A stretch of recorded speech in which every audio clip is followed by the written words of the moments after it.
Welcome to the Fish House Nation podcast presented by Catch Cover, your home for ice fishing news, tips, stories, and strategies. And now, your host, Chris Larson. Hello and welcome to the Fish House Nation podcast. Today we're joined by a Wisconsin-based fisherman and outdoor writer. His name is Blake Tollefson, and we're talking plastics for crappie fishing through the ice. Thanks for joining the show, Blake. Hey, thanks for having me. Blake, can you take a few moments to talk to us about who you are and what you're into? So, Blake Tollefson, you can find me on Instagram, Tollefson Fishing. Do a lot of writing within the industry. I currently run the blog for Eurotackle, so I do a few articles a month there.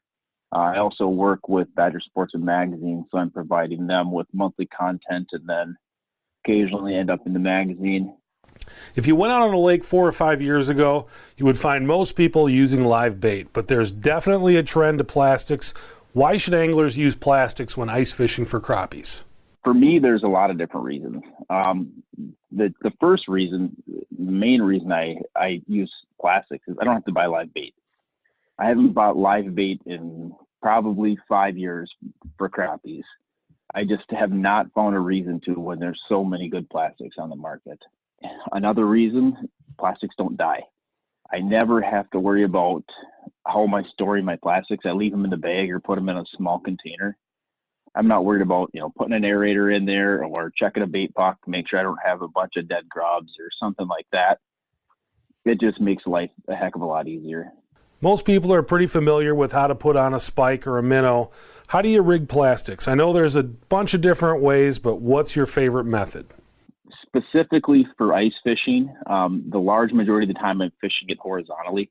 So I thread the plastic on there so it kind of fits nice and snug up against the top of the jig. And then I want to make sure that that bait sits completely horizontal. There's a few different ways you can accomplish that. You can do it by the way you tie your knot. So you could tie like a snell knot or you could tie a loop knot, and that would force that jig to always stay horizontal. Or you could just tie a simple clinch knot and then basically rotate the knot on top of the eye, and it forces it to sit horizontal. Is there a wrong way to rig plastics? There can be. Personally, I've noticed that if you're not fishing plastics as they're designed, you're not going to have as much luck. If you just throw them on a hook and you're not fishing it, if it's a horizontal plastic and you're not fishing it horizontal, it's not going to be used to its best ability. Other ways I've fished plastics in the ice, I will use smaller plastics and tip spoons with them, basically just replacing what I would typically use a waxy or a spike on. And then sometimes I do what's called vertical. And so instead of using a horizontal jig, I'd use a vertical jig, and I would thread the plastic on so it sits and actually fishes horizontally. It's a little hard to describe, but it does work well in certain situations. What are your favorite colors when it comes to plastics for ice fishing? For the large majority of water, I'm going to use white and red. Those are probably the top two that I use. If I'm fishing really stained water, chartreuse is my favorite. Clear water, I will use, some browns or green pumpkins, but I would say 75% of the time I'm using white or red. When you're using plastics, how do you pair up the colors with your jig? Do you use the same color or are you using opposing colors? I typically try to contrast. If I'm using a red plastic, I might use a white jig or something, just something to provide a little contrast. I mean, there's obviously times where I will, if I'm in a hurry, I might have a white jig on there and I'm going to throw white plastic on, but I usually try to do some kind of contrast. Okay. I just think it helps it stand out in the background a little bit more. What's your feeling on scented plastics? Everything on the market is scented. Most of the plastics they use have their own unique scent, and it's typically some sort of pheromone or like anise oil type thing. I don't personally rely on that. Like that's not a huge deal to me. I rely on the plastic itself and what kind of action I'm going to get from that plastic.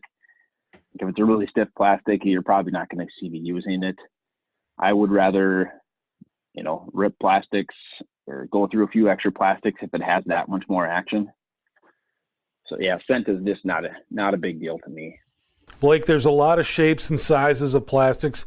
What are you looking for when you're shopping for plastics? My personal favorite is just like a simple straight tail option. So like the two plastics I probably use the most would be a bloodworm profile. So it's kind of just like a straight tail plastic. It resembles a bloodworm. And then the other one is called a Euro grub, and it's just a small grub shape with like a straight tail on there. It just kicks off a lot of action. Other things I look for, I do like little fork tail baits as well that might resemble like a minnow. And then obviously the buggy stuff, like the more realistic, the better is kind of the way I look at it. Do you ever use live bait in conjunction with plastics? I do not personally. Nope. There is guys out there that do it, and maybe you're using like a hair jig or something too. And there's guys that will, tip those with maggots or spikes or something, but I personally don't mess around with that at all. If I can get away with 100% plastics, I'm going to. If someone's considering moving away from live bait and fishing exclusively with plastics, are there any line, reel, rod considerations they should think of? When it comes to ice fishing, especially, I try to get away with the lightest stuff possible. So I'm usually using 2 or 3 pound line. I'm still a sucker for mono. I know the trend is more towards fluorocarbon, and I do use some fluorocarbon, but the large majority of the stuff I use is still mono. Like 2 to 3 pound mono is what's strung up on most of my stuff. I prefer a noodle rod versus a spring bobber. To me, it's personal preference.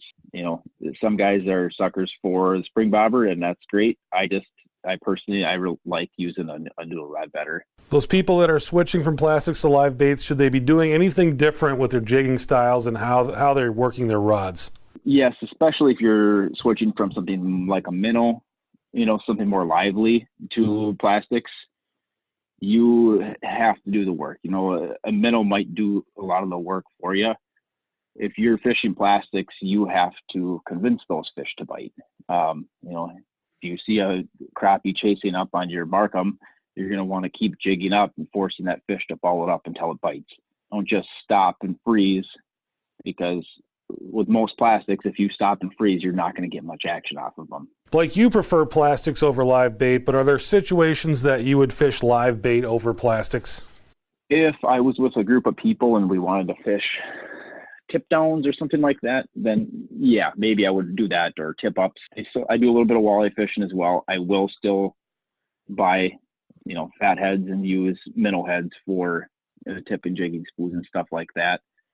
But when it comes to panfish, I am 100% plastics. Plastics or hair, I guess. Well, that was my next question. Do you fish exclusively with plastics for other species, or are you changing it up there? Yeah, to elaborate on kind of what we just touched on there, I would say I will use some plastics for that, but I still like having a minnow head on a jigging spoon, when it comes to walleyes. And, if you might throw a tip up out for walleyes or pike, it's nice to be able to put a sucker minnow or a shiner on there. Is there anything about fishing with plastics that's important that I didn't ask you? The number one thing I would tell anybody is to have confidence. Go out there and force yourself to fish with plastics. It can be kind of a hard thing. If you've spent your whole life fishing with live bait, it is a big change to go try and fish with plastics. I've met a lot of guys who they bought a pack of plastics, they tried it once, they didn't have any success, so they just went right back to using live bait. For me, I just stopped bringing live bait altogether, and that's what forced me to be a better fisherman with plastics. It's all about having confidence. If you think you're not going to catch anything with plastics, you're probably not going to catch anything with plastics. So just having that confidence, not bringing, that thing you're comfortable with, whether it's waxies or spikes or something, just leave those at home. Just take the plastics with you, and it can really make a huge difference. Do you see a difference in the fish you catch with plastics when it comes to size? No, I wouldn't say so. With plastics or live bait, I think you're gonna catch very similar fish. If I'm targeting bigger fish, I might use other, non-live bait methods. Like I might use like little rattle baits and stuff like that. Like things that you typically expect for walleyes, I would use to target the bigger crappies. But if I'm just going out on a lake trying to catch a bunch of fish, I don't think it would make much of a difference with plastics or live bait. Blake, thanks for your insights today. If you want to find out more about Blake Tollefson, you can find him on Instagram at Tollefson Fishing. That's Tollefson, Tollefson Fishing. Or you can find him on the Eurotackle blog at eurotackle.net/blog, and that's Euro, EURO, tackle.net/blog. Thanks so much, Blake. Hey, thanks for having me. I appreciate you listening to today's show. It's mid-November and the temperatures are unseasonably cold. We're already seeing folks out on the ice in Minnesota and Wisconsin. I've seen reports of 10-inch ice on Lake Manitoba. People have been on the ice for over a week in the Dakotas. It's happening, folks.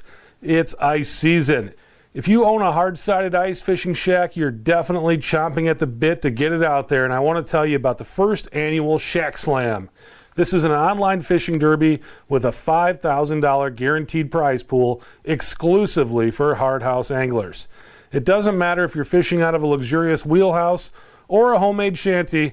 If it has hard sides and a hard roof, you're eligible. Simply download the Fish Donkey app from iTunes or Google Play and search for the words Shack Slam. That's 2 words, Shack and Slam. All the details are there. Thanks for listening. I'll talk to you next time.